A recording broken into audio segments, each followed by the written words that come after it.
Hello everyone, I'm Father Balmax Pereira, Assistant Professor of Botany at St. Joseph Vaz College, Korthali.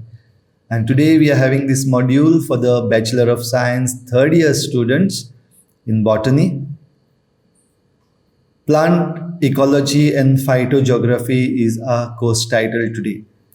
Under this, we have the unit Functional Aspects of Ecosystem. The module that we are going to deal with today is the biogeochemical cycle. And under biogeochemical cycle, we will be looking at cycling of carbon. So today we have in this module the nutrient cycle, we have carbon cycle definition, we have carbon cycle steps, and we will have a look at oceanic carbon cycle. So with this, it will define carbon cycle. We will elaborate the steps that are involved in the carbon cycle and also explain in brief the oceanic carbon cycle. So recycling of the nutrients. We all know that all the living organisms get their organic matter from the biosphere components, and the different components that are there are lithosphere, hydrosphere and atmosphere.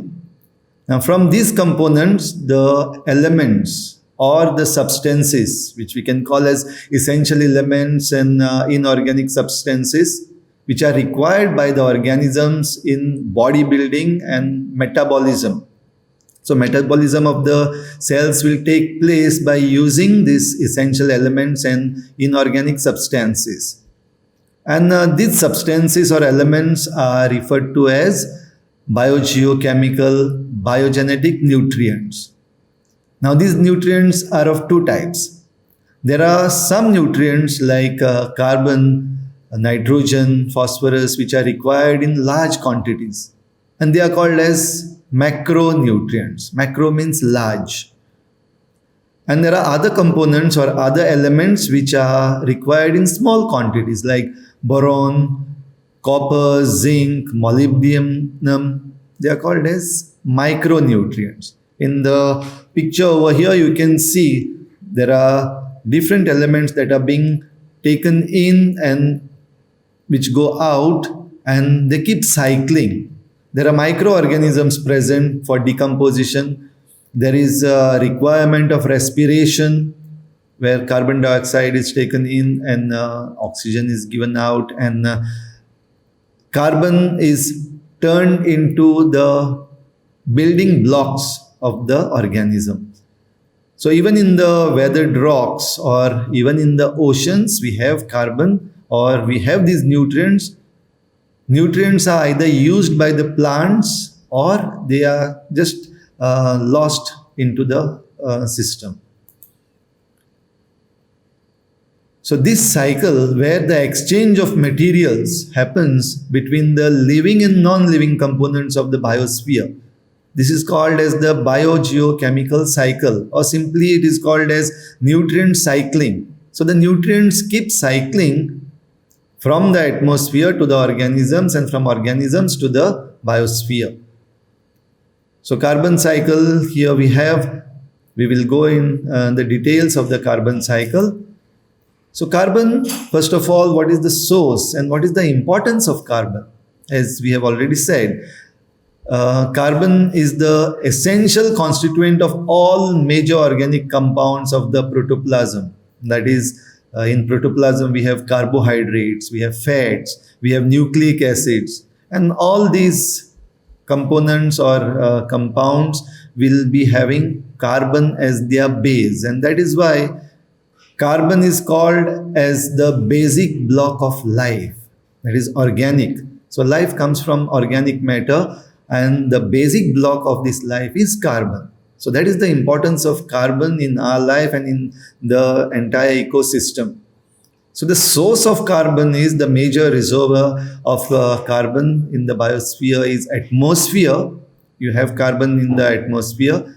You have carbon in the oceans, and it is also preserved in the fossil fuels. It is said that nearly 50 times more it is found in oceans than in the atmosphere, and that is why we will call the oceans as carbon sink. So carbon cycle, that is the exchange of this material that happens, we go through the definition. And carbon cycle is the process where carbon compounds are interchanged among the biosphere, geosphere, pedosphere, hydrosphere and atmosphere of the earth. We know these different spheres of the ecosystem or the biosphere. So what happens in the carbon cycle, we can see in this picture. Carbon in the atmosphere, that is the main source. Let us consider that that is the main source of carbon in the atmosphere here. This carbon in the atmosphere is taken in by the plants, by the phytoplanktons in the oceans as well. And through the process of photosynthesis, it is converted. That is, carbon dioxide is taken in by the plants and it is converted.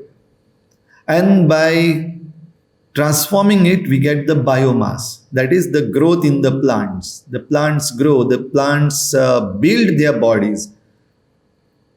Now this biomass which contains carbon is consumed. It's consumed by either the animals or the soil, or it becomes a marine sediment, that is what we call as organic matter. So this organic matter contains carbon once again. Now this organic matter will undergo either decomposition or by respiration it will be released once again into the atmosphere. So the first cycle completes, it goes back into the atmosphere.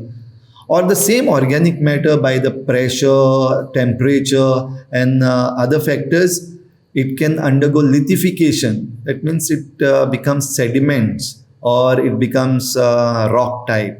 And that is what we call as fossil fuels, which includes coal or even petroleum products and the other products that we use as fossil fuels for running of our vehicles and other things. So the fossil fuels are normally, they are burnt, and they are burnt to get the energy. And in this combustion, once again, carbon is released back into the atmosphere. So this is a cycle. From atmosphere, it has come to the plants, it has gone to the animals, to the soil, to the fossil fuels and back to the atmosphere. Even in comparison to atmosphere and oceans, so the carbon in atmosphere dissolves into ocean water. There are different processes by which it can happen. And once again, there is weathering, there is a slow process that goes on in the ocean. We will see it further. And finally, it comes back to atmosphere by evaporation. Same way, the carbon in the rocks, as we have already seen, there is weathering and there is plate tectonics by which the carbon is released or exchanged between the rocks after a long process once again and back into the atmosphere. So carbon cycle, as we have seen, just a summary once again, it is exchanged among the biosphere, geosphere, hydrosphere, atmosphere and pedosphere. And carbon dioxide and sunlight is used by the plants for photosynthesis, and by photosynthesis they synthesize the body blocks. It is stored in the plant. It is stored also in the form of fossil fuels. And when it is burnt, as we have seen, it is released back into the atmosphere. Animals consume plants and they obtain the carbon that is stored in the plants. Death of animals or plants and their subsequent decomposition gives carbon back to atmosphere. Carbon also returns to the environment through cellular respiration by animals. As we know that we breathe in oxygen and we give out carbon dioxide. So it goes back into the biosphere. Huge carbon content is stored and produced and stored in the form of fossil fuels, coal and oil that we have already seen. And it can be extracted for commercial and non-commercial purposes, for which we have coal mining and then extraction of oil. We have seen these things are happening. So when the factories use these fuels, as we have already seen, carbon is again released back to atmosphere. So these are the steps that take place. Atmospheric carbon is absorbed by the plants for photosynthesis. I'm repeating it once again so that we understand it. Plants consumed by the animals, the carbon that is present or stored in the plants get bioaccumulated in their bodies. We know what is bioaccumulation. So as time goes, as it is used again and again, carbon gets accumulated in the animals. So that is called as bioaccumulation of this product, of this compound. So animals and plants which eventually die, and upon decomposing, once again we know the carbon is released back to atmosphere. Trapped carbon, where the plants don't get decomposed, it normally turns or it becomes fossil fuels. We know that by pressure, by environment, and by other climatic factors, the trapped carbon, which is not decomposed in any either animals or the plants, it gets converted into fossil fuels. And fossil fuels are used for man-made activities. And once again, it pumps more carbon into the atmosphere. So globally, if we can see, here we can see two types of cycles. One is a fast cycle and one is a slow cycle. Fast cycle we can refer to as the carbon cycle that takes place terrestrially, where there is plant taking in the carbon dioxide, forming the carbon molecules or the building blocks of the organism, then absorption in the soil, decomposition in the soil, then microbes, microorganisms, they act, and after their action, there is once again carbon going back to the atmosphere. Also by plant respiration, we have carbon coming into the plants, and we have animals who breathe in oxygen and give out carbon dioxide. So this is a fast cycle that we can see. A slow cycle is observed when we talk about the sediments and forming of fossil fuels, which can take millions of years. So the oil and gas that we use today was the process of forming this oil and gas. It happened long back, maybe million years ago. So the fossil pool that we have under the ground has been formed in many years to come. Also, we have deposition of carbon by the action of phytoplanktons and other means as well, where methane gas is captured in the oceans, carbon dioxide is captured in the oceans. In a way, it becomes a sink. It absorbs carbon dioxide, and we can say there is a physiochemical exchange and a biological pump sort of, where it absorbs and it gives out. So we can say that carbon is stored in the oceans.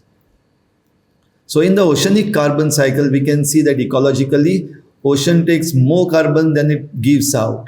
And as I have already said, that is why it is referred to as carbon sink. So marine animals, they convert carbon to calcium carbonate, especially when we see the seashells or the hard shells that are created by these marine animals. And these are same as the ones which we find in clams and oysters. And when these organisms which have calcium carbonate shells, they die, then their body decomposes, leaving behind these hard shells. These accumulate on the sea floor. If we go deep into the sea, we can see these shells. And on the sea floor, they are eventually broken down by waves and by pressure, compacted under enormous pressure, by which they form something called as limestone. And when limestone rocks are exposed to air, if we extract them, they get weathered and the carbon is released back into the atmosphere as carbon dioxide. So this is how the carbon cycle takes place in the biosphere. Here are some of our references. So we understand carbon cycle is very, very important. Thank you.